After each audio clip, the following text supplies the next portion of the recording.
Hi, Saddi. When you have a new group of guys, mostly Hunter, the only returning starter, how do you get them to mesh defensively, and how do you think they've been doing so far this year? Well, I think that's a challenge that you have every year, and unless you're returning the majority of your team, certainly game experience helps. So, the challenge of just trying to build and create good habits on both sides of the ball so that when you get in the game and get into live play, it just becomes instinctual for you.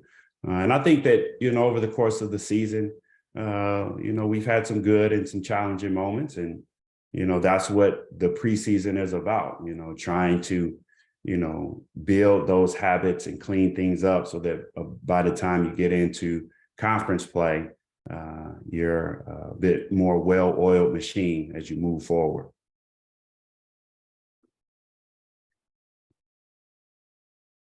Anyone else? Feel free just to jump in, please.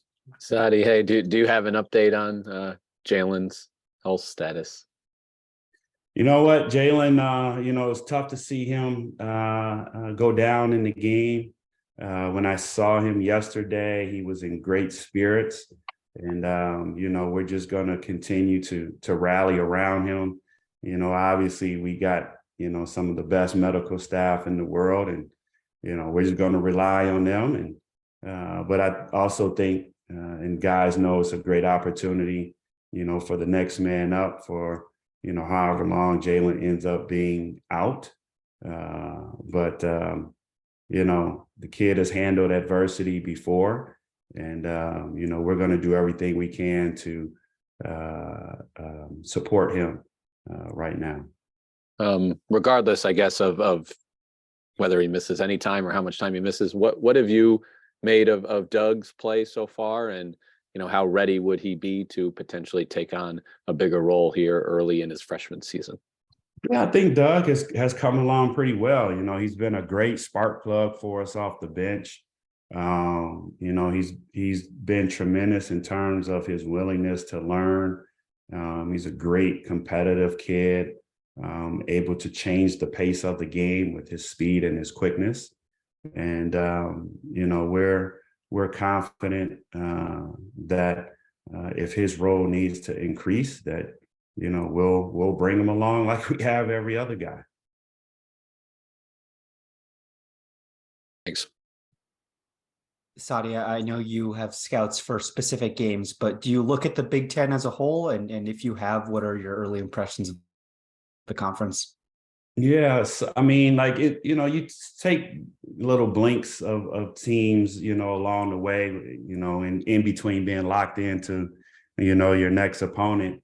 But I just think that our league is as tough as it's ever been. The parity across the board is going to make for a very interesting run.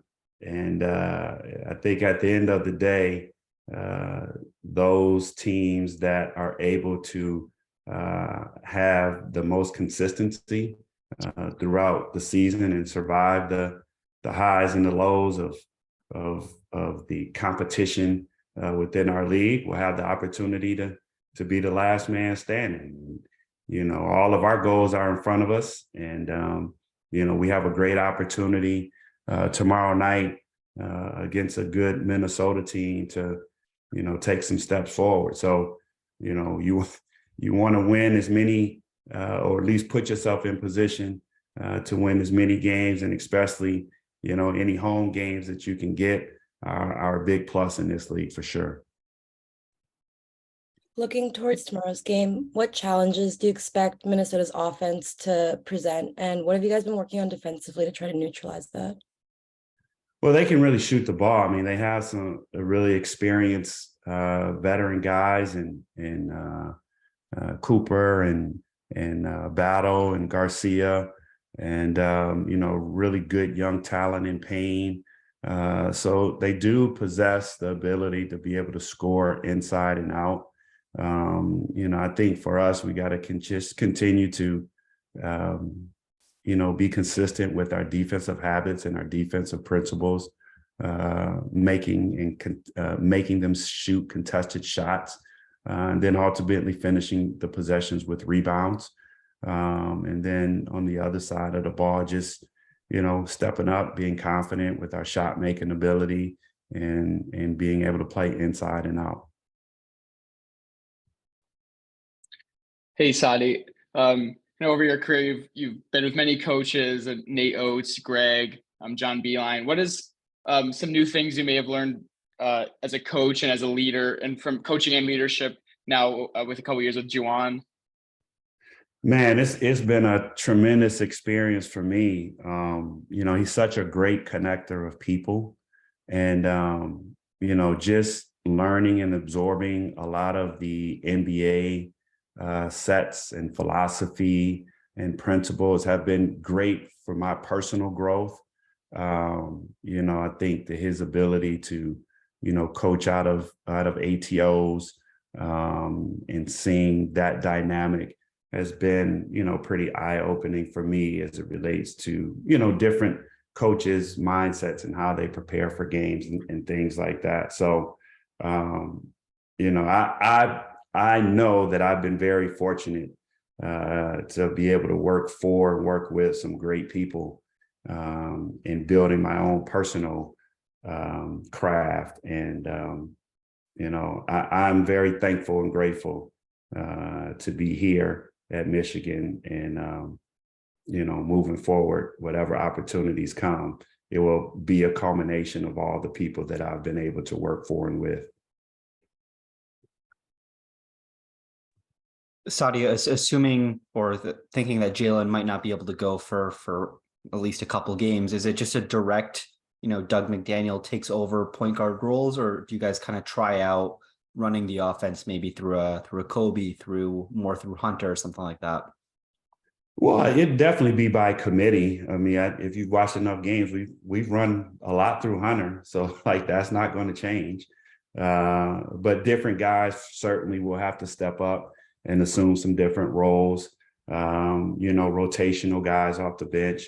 We'll see probably some earlier different opportunities. So, you kind of, during the course of the summer and the year, you kind of prepare for things like this when, whether it's injury, whether it's foul trouble, you got to be ready to pivot, to the next guy. We challenge our guys every game. Like, everybody's accountable to the scouting report. Everybody is supposed to be locked in to what we're doing so that if and when your name gets called, you can hit the ground running. And so those that, really embrace that will have the opportunity to do so.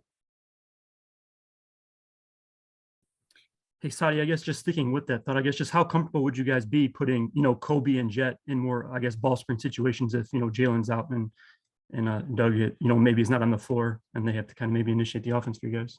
Yeah, I mean, I think we will be pretty confident with that. I mean, throughout the season, throughout the summer, both have been in that role and both continue to grow in their ability to play with the ball in their hands and play out a ball screen. So, yeah, will it be a different look for us a little bit? Yeah, it'll be a different look from a game perspective, maybe, but and just in terms of their ability to read the game and see the game and make decisions, I think there's a comfortability with them individually and then with us collectively as a group. And then going back to Doug, I guess just where have you seen him grow the most, I guess, just over this first month of the regular season? Just overall, I think it's a big transition for most young players when they can kind of do and be anything that they want in high school, and then make the transition to college where, there's probably more accountability. You got to really focus on the details. And I think that he's really been trying hard to focus on the details on both offensively and defensively. And, he's had a great opportunity to watch Jaelin and others, do it and do it right. And so, you just hope that a kid takes all of that in so that when his moment comes, now he can be his authentic self. And, Doug, the talent is dynamic, and we're going to need him, to continue to take steps forward, whether Jalen's around or not. Right. And I guess with Doug, obviously he's a blur with the ball. I guess how much have you guys been working with him not going 100 miles an hour all the time and maybe changing speeds? Yeah, I mean that's part of the growth, like you got to be able to change pace. But I guess it's one of those things. It's a blessing and something that needs to be controlled at times. But at the end of the day, like, I think he's getting a better understanding of that. And as the season progresses, I think he will take some steps forward. And last one for me, you were out on the floor after Jaelin went down there in that Kentucky game. On the play, it didn't look good. It looked like a non-contact injury. I guess just what was your initial thought? Did you think it was a pretty significant serious injury? Well, I was just praying for him, honestly, to be authentically honest. Like I was praying for him. And, like I do any player of ours that goes down. And, we've all been a part of this sport. And we know that sometimes injury is a part of it, whether it's a short-term or long-term thing. And, Jaelin, the kid, is such an amazing kid. And in that moment, it's not about the game, it's about the individual. And, we just want to make sure that Jaelin is okay physically and mentally. And so, yeah, that's what I was doing. I was praying for him. Hey, Saddi, with changes to the college athletics scene, specifically around NIL, have you seen your tactics and strategies as a recruiter change over these last couple of years at all? Not really. I mean, like, for me, the main thing still has to be the main thing, right? Like, you're here to come to Michigan to be a student athlete. And, I think was been well documented. We're all advocates of NIL and guys being able to profit off of their name, image, and likeness. But at the end of the day, we're in a results-based profession, both academically and athletically. And so as much as we can keep guys focused on that, I think that's, really kind of where my focus from a recruiting standpoint is. And as we as an institution and as we as a NCAA body, grow with this NIL thing, it's not going away. So embrace it, but also try to, again, keep our kids in-house and future prospects, like focus on the main thing. Does anybody have anything else?